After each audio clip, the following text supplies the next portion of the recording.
Good afternoon. My name is Joseph Lloyd and I source cars for people on a professional basis. Although most of the cars I source are between £1,000 and £5,000, very often I've been asked to show something a little bit cheaper on the channel, and so I came up with No Budget Reviews, the series where we look at cars that you can buy in good condition with an MOT for under £1,000 and you can enjoy driving.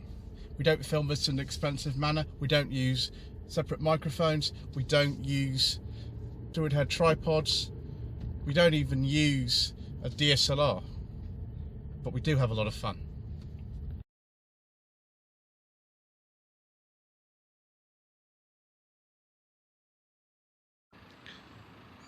Well viewers, here we are back in a very familiar looking car park in Holywell in North Wales. Yes, it's exactly the same place where we filmed the Mark III Vauxhall Cavalier for No Budget Reviews back in July.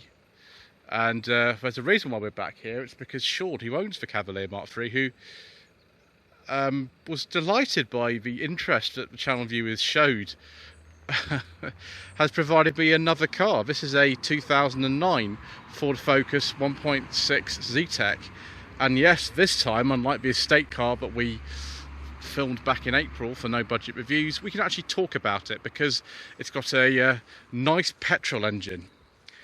Since we were at the back, we might as well have a look in the boot.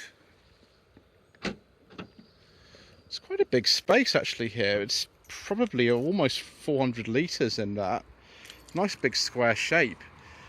I mean, some people will want even more, and there's this estate available that we covered, but we don't talk about it anymore.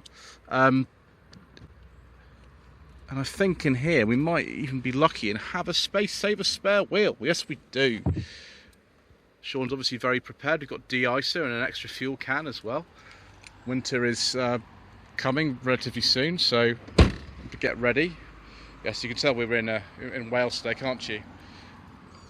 I do like the styling of this facelifted Mark II Focus. The tyres still have a little bit of sidewall on them, the standard alloy wheels on this Zetec model, which was the most popular trim, I think, of all. It actually shines better on the camera than it does in real life, which is quite interesting. One of the things that I've been reminded of today, although I'm very aware of this as many of you are, is that to open the bonnet we have to use the key. So we'll use the key. There we go, that way. Oh, I'm going to have to use two hands. Hold on a second, viewers. Right, I should have paid a bit more attention to those instructions, which was to put it to the left and then to the right, it would have opened. Never mind, we're here now. 1.6 litre, in this application it's 99 horsepower. This isn't the TI VCT version, which was 115, this is just the standard 99. These engines, they're absolutely brilliant. Duratec, Sigma, Zetec SE are names that are all used for this, but as long as you change the cam belt in them and, you know, service them regularly with good quality oil, they're fantastic engines. Really, really good engines. They still made them until really quite recently, actually. They're more reliable, actually, than the EcoBoom engines that replaced them on. I think we've actually still got hydraulic power steering in the Mark II Focus. Certainly a nice, interesting looking coolant reservoir. Dipstick is very easy to find, as of your filler cap. Ford were very good actually at marking those properly. And I will just replace the badges there because that's going to annoy my OCD if I don't do that. Front fog lights on this on the Zetec model as well.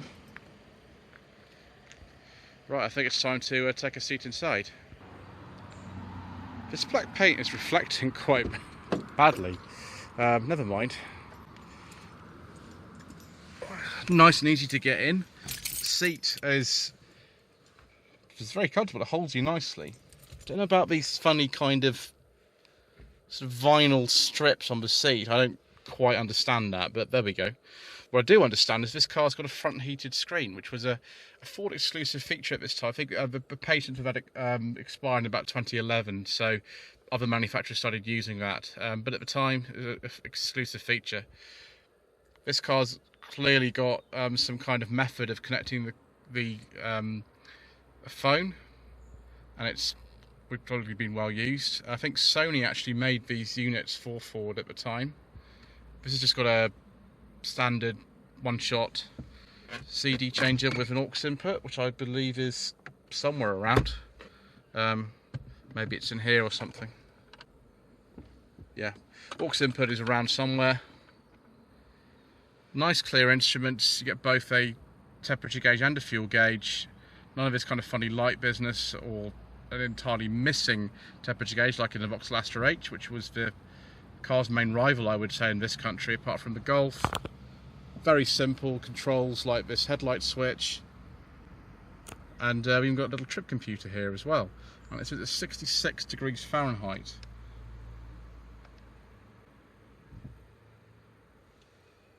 We haven't got cruise control on here, and that was available on something like a gear. But the gear saloon would be my preference. The saloon was discontinued for our market, I think, in about late 2008. The facelift that this car represents came in, I think it was January, February 2008. So the Mark II saloons are very rare in this country. I'd like a gear one with a beige leather interior. You know, that's not a surprise to anyone, really. Let's see if we can get the secret mission documents in there.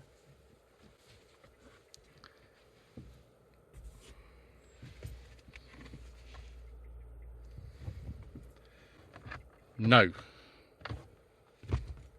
But I'm going to hide my secret spy information, viewers. Mind you, there's a pen holder in there. So where are the cup holders apart from there? No, those are the cup holders. Okay. It's got two 12-volt sockets. That's pretty nice, viewers. That's a useful thing to have. Although the aux input is... Oh, sorry, not the camera there. That was not very good for any of you. I do apologise. It's just the way it goes on this channel sometimes. You can clearly see where they've just had a little bit of money, because that blanking plate would be if the car was left-hand drive and fitted with a passenger electric window. Electric mirrors, of course. I mean, some people would debate whether you needed full electric windows in a car like this, but if you had a gear, then that's what you'd get. Hello. Right, not an electrochromatic rear view mirror, just a normal one. The plastics are quite nice though, actually. That feels quite nice. That's not too bad. It's a hard touch door top, but that doesn't feel too bad. And we've got a sort of area here that doesn't feel too bad, and a little bit of fabric trim in here as well. It's all right for a car of this era, actually. Right, let's try the back seat. Okay, viewers. Oh, there's a little bit of storage down there as well. So just manual rear windows in this, not that it matters too much. This class of car, that's not bad. It's a sculpted back for the rear knee room. That's a very, very, very big head restraint as well. Don't get an armrest. It's just a Zetec, so that's not what you get. Looks like there should be more stuff in there, but it's not there. It's interesting, just a sort of bit of moulded plastic. No rear door bends in this, but still get the material there. That, yeah, it does feel quite nice. Door pulls feel nice as well. They feel really quite well made. And actually, this whole car feels quite well made. It feels very Volkswagen-like, which I think was probably the idea.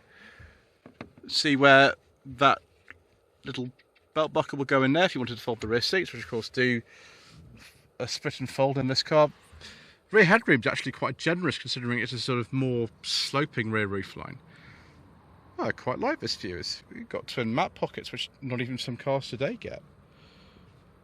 wonderful. But I think it's actually time to go for another drive.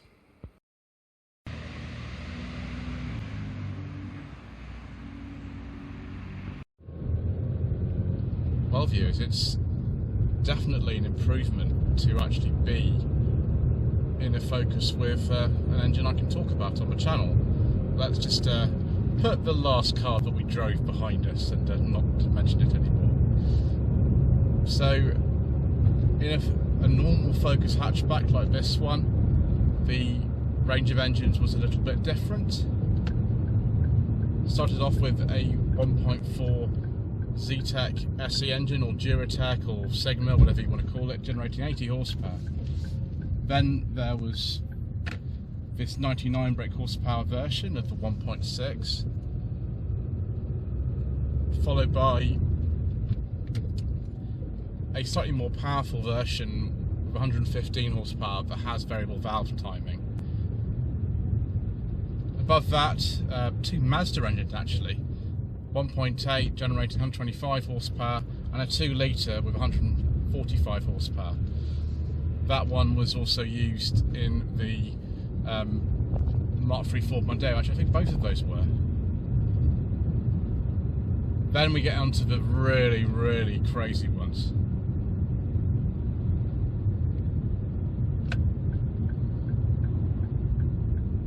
A 2.5 litre 5-cylinder Volvo white block engine, which develops 225 horsepower in the ST.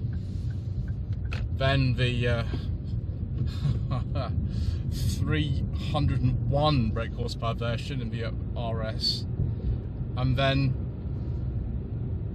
345 brake horsepower in the RS 500. Absolutely and utterly insane. And of course there were some diesels, but as usual we don't talk about diesels on this channel.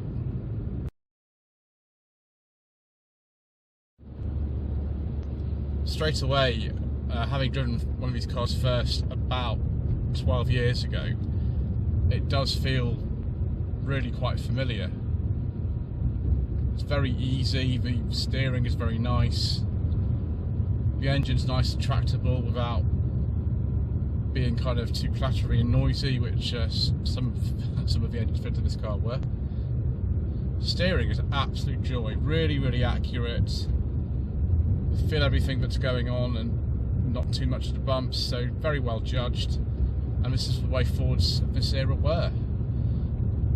We'll cover the trim levels a little bit later because they're a little bit complicated in a Mark II Focus, so we'll come back to those later. But yes, I'm very much enjoying it. I don't know why that's a surprise, but yes, absolutely excellent.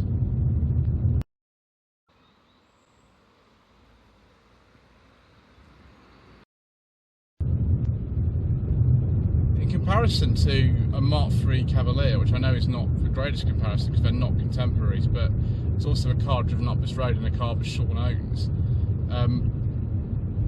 This car's got the same engine size as a 1.6, but with 25 more horsepower. It just feels so much more lively. It's not struggling up this hill.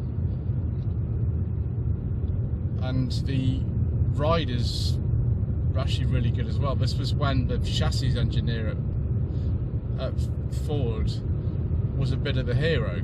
If you worked there, and you know, you got things right, because people just kept coming back for more. They kept buying loads and loads and loads of these Focuses. The Focus isn't so much of a big seller now. It's still in the top 10, but it's nothing like it was. It's, I think, number 2 top best-selling car when this would have been new in 2009. And you just feel that the weight of the steering is set up for the keen driver. Although for somebody who's not interested in driving, it's still not a difficult car at all to drive. Gearbox is very nice. The engine's nice and tractable. It's a relatively old power unit by 2009 when it came out in 1991. I think the first ones came out. But this is the one to go for, I think. The Mazda engines tend to have a few more problems than these 1.6s do. And there are lots and lots around, but just because they've simply sold lots and lots of these Zetecs. because that's what lots of people wanted from the metallic colours. And yeah, for sort of everyday run around car for under £1,000, I think this is pretty good. There are lots of rough examples out there, of course, and so you do need to be a little bit careful. But Sean's onto a bit of a winner here. This is a great car, and everyone I know who's owned one of these thinks it's good. Maybe the styling's not as particularly interesting as a Mark 1, and we do have a Mark 1 lined up for the channel at some point. I have driven one before as well, but this is a different one. I think that, yes, I mean, how can you go wrong with one of these?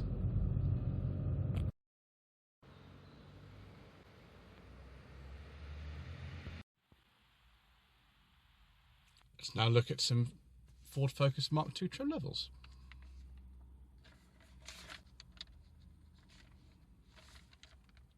I forgot to say earlier on that I don't think there were gear versions of this car made after the facelift. I think they went to titanium, so the Mark II saloon, but I want to be the titanium, not the gear. So the trim levels start off with Studio, then Style, then LX. Pre-facelift then was the gear, top of the range. The Zetec was the sort of big seller, like this one. And titanium took over the top of the range for the luxury versions anyway, after the facelift. There are also Zetec S, Sport and Sport S versions. The really quick ones though were the ST with the 2.5 litre Volvo engine, 225 horsepower. RS was 301 horsepower, and then the RS 500 was 345 horsepower. I suppose it was a callback to the old Sierra Cosworth hatch, where they also made an RS 500 limited edition. So viewers, the petrol hatchback Mark II Focus, should you consider one of these with a budget of less than £1,000? Well, yes. I mean, this is a pretty nice example actually. It's worth a little bit more than that, but you can pick these up, particularly the early pre-facelift cars, for well under £1,000. I would just obviously avoid the forbidden fuel engines.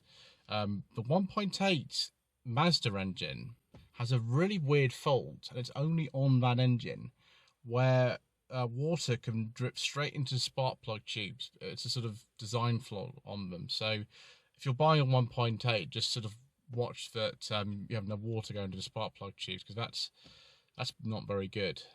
Apart from that, make sure you maintain the car according to the specified service intervals, or if you really want to, change the oil a bit more frequently. The other thing to say is the drop links on these are very, very common for failure, like the sort of Mark 6, 7 Fiesta. It's the same kind of thing. So if you've got a sort of knocking noise when you're sort of driving around, particularly at low speed, so just watch out for that. That'll be a drop. It's not an expensive thing to fix, but it's just something to be aware of. So yes, this is definitely a car that's worthy of consideration on No Budget Reviews. I think this is a really good specification and trim for a lot of people. Rear visibility, I'm not sure is the best on these. They're just quite small, but it's okay, I suppose, particularly in comparison with some modern cars I drive. Anyway, thank you ever so much indeed for watching this episode of No Budget Reviews. Please don't forget to subscribe to the channel for more of the same and other types of content. Like this video, leave a comment below, switch on notifications. Those things all do really help. And social media links are down below. See you again soon for another episode of No Budget Reviews.